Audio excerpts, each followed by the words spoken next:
Imagine being the Queen of England and finding yourself told that you cannot enter a room in your own home. It sounds like a scene from a historical drama, but in the spring of 2026, this is the reality unfolding behind the heavy oak doors of the Sandringham estate. While the world was reeling from the news of Andrew Mountbatten-Windsor's arrest, a much quieter, more clinical battle was being fought in the shadows of the palace. Princess Anne, the famously stoic Princess Royal, has done something no one saw coming. She has involved lawyers, not to sue a tabloid or protect a business interest, but to draw a legal line in the sand against her sister-in-law, Queen Camilla. The goal, to block the Queen from a private wing of the King's favorite residence. This isn't just a squabble over guest rooms. It is a full-scale constitutional crisis disguised as a family feud, and it all started with a knock on the door at Wood Farm. To understand why this conflict is so explosive, you have to understand that Sandringham is not like Buckingham Palace or Windsor Castle. It doesn't belong to the British state. It belongs personally to the monarch. Purchased by Queen Victoria in 1862, it has always been the private playground of the royals, a place where they can shed the weight of the crown and just be a family. Covering 20,000 acres of Norfolk parkland, it is the soul of the monarchy. It's where the late Queen Elizabeth spent her final Christmases, and where Prince Philip chose to spend his retirement at Wood Farm. Because it is personal property, the rules are different here. For decades, who stayed where was decided by gentlemen's agreements, unwritten rules of respect and hierarchy.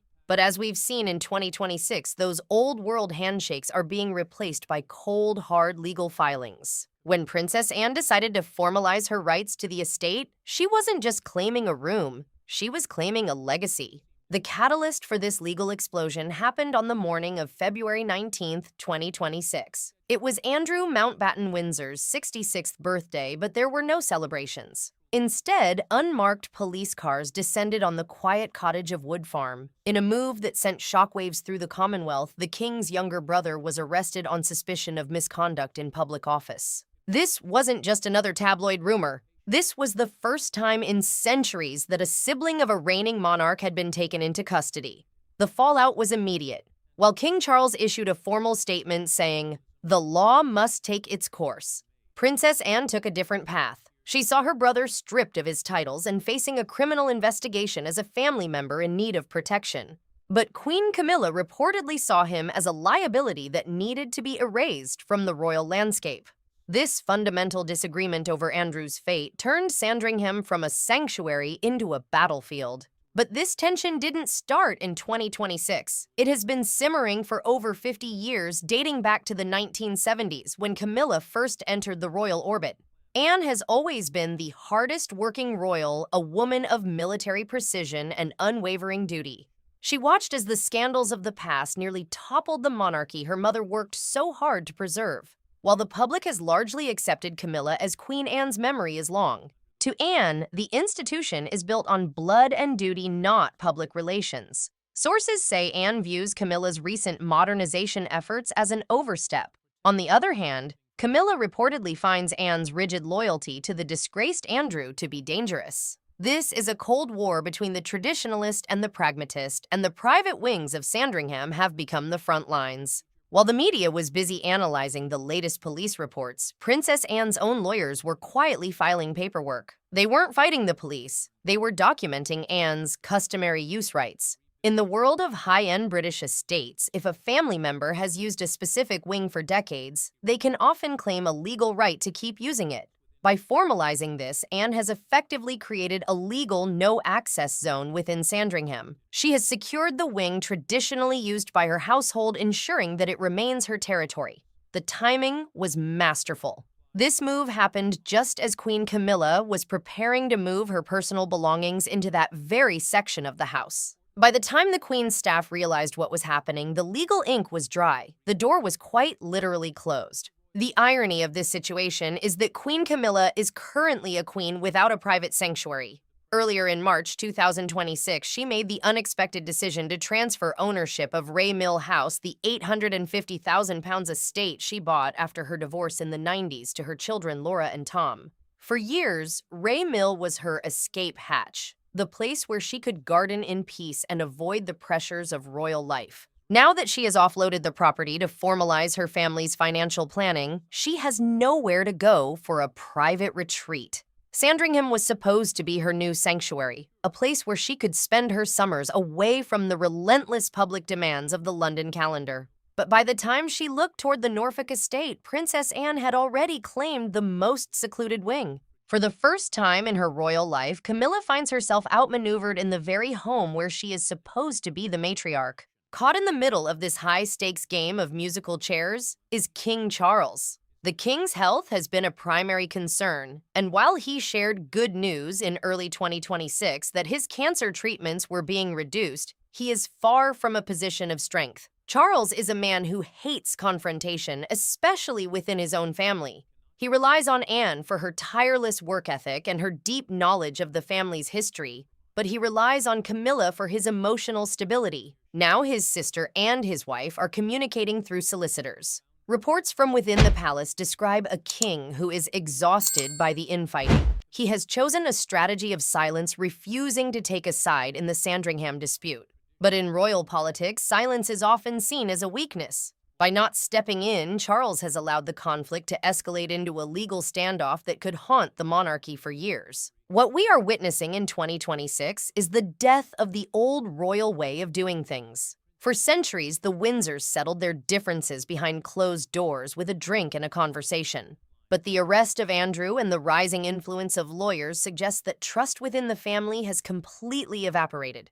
If the Princess Royal feels she needs a legal document to protect her space from the Queen, the family unit is no longer functioning. This sets a dangerous precedent. If every member of the family starts formalizing their use rights, the king's private estates could become a patchwork of legally contested territories. It raises the question, if the royals can't manage their own household without solicitors, how can they expect to lead a nation? As we look toward the summer of 2026, the atmosphere at Sandringham is heavy with anticipation. The estate is traditionally closed to the public in July and August, allowing the family to gather in private.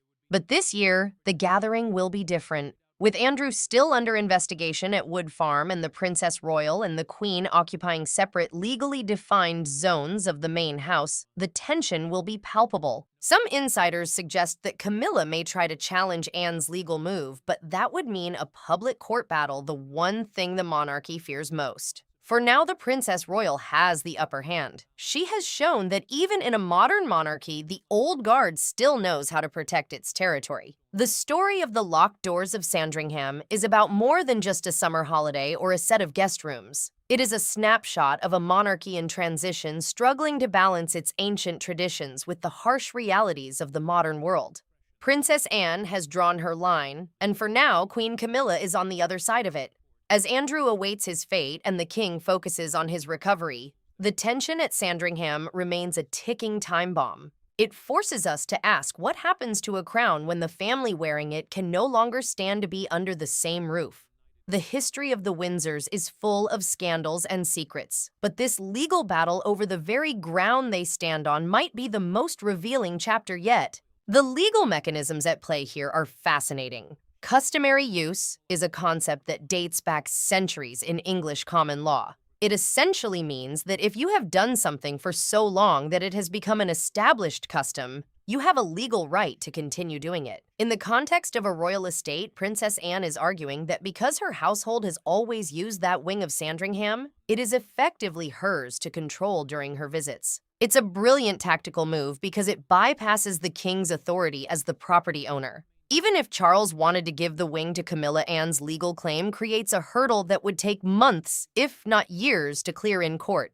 It's a masterclass in royal self-preservation. Meanwhile, the arrest of Andrew has changed the public's perception of the estate entirely.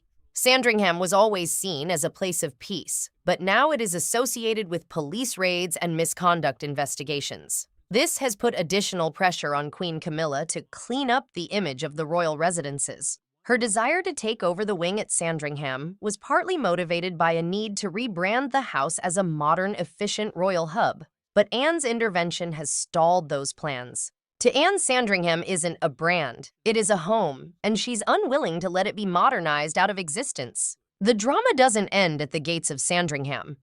In Wiltshire, the transfer of Mill House has sparked its own set of rumors. While the official reason for the transfer was financial planning, some believe Camilla is preparing for a future where she might need to step back from the royal front line. Without her own private house, she is more dependent on the king than ever before. But by losing her battle with Anne at Sandringham, she finds herself in a precarious position. She is the queen, yet she feels like a guest in her own life. King Charles, for his part, is trying to project an image of business as usual. He has been seen attending church services at Sandringham, often walking just a few paces ahead of his sister and his wife. To the casual observer, they look like a united family, but those who know the layout of the house know better. They know that when the cameras stop clicking, the family retreats to separate wings separated not just by hallways, but by legal documents and decades of resentment.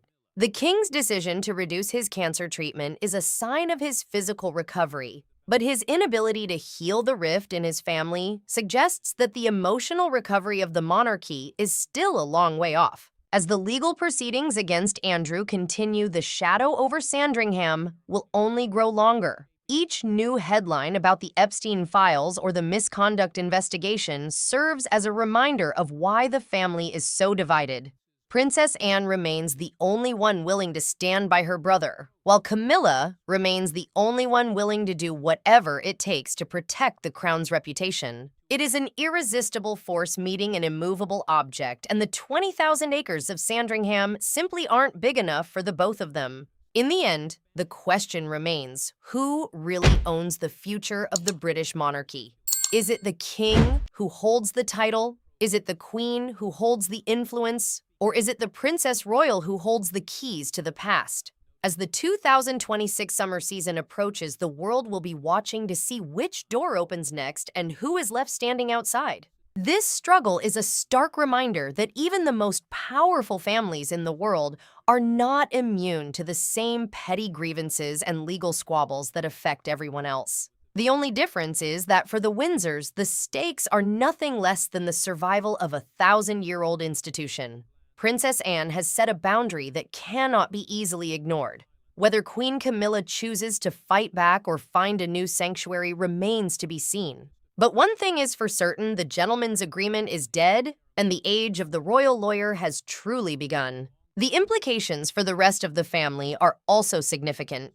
Prince William and Princess Kate, who spend much of their time at Anmer Hall on the Sandringham estate, have reportedly stayed out of the fray. They represent the future, and they are careful not to let the conflicts of the present tarnish their image. But even they must realize that the legal precedent Anne is setting will eventually affect them. If the rules of the estate are being rewritten, now what will Sandringham look like when William is king? The customary use rights that Anne is fighting for today could become the legal chains of tomorrow.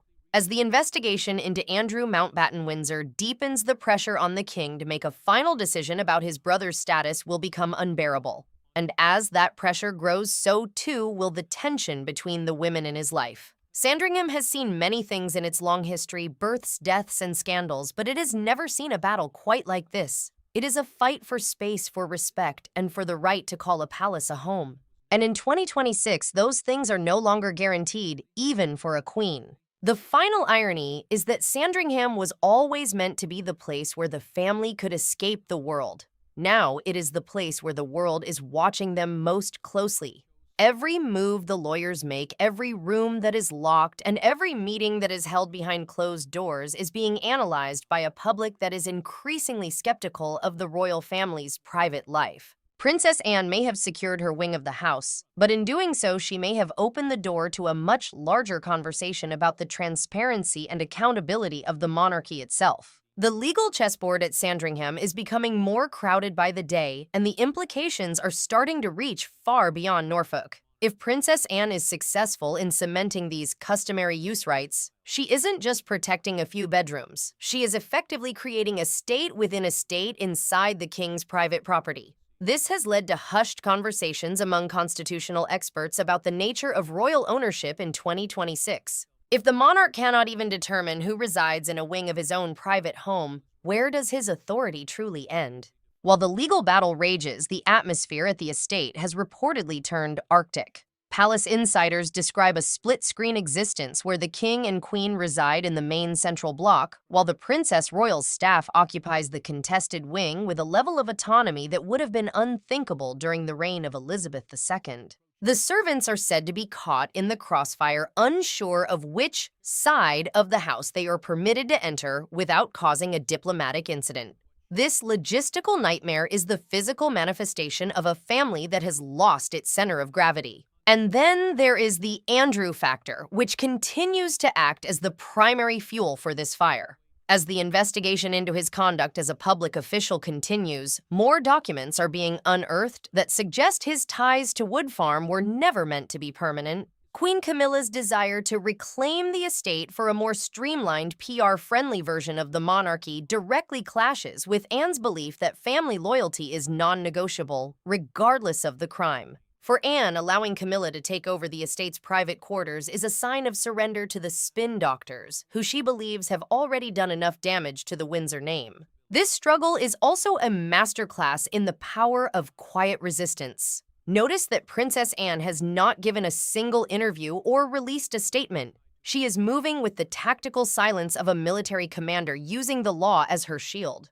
On the other side, Camilla is facing the reality that even a queen consort can be outmaneuvered by a princess who knows every brick and every legal loophole of the family's history. It's a battle of the old guard versus the new order. And as of mid-2026, the old guard is winning through sheer legal persistence. As we look toward the Christmas season, the time when Sandringham usually shines as a symbol of unity, the stakes couldn't be higher. If the legal lockout remains in place, the traditional royal walk to church will be a facade hiding a house divided by solicitors and locked doors. The British public is left wondering if the king's own family is this fractured. What does it mean for the stability of the institution they represent?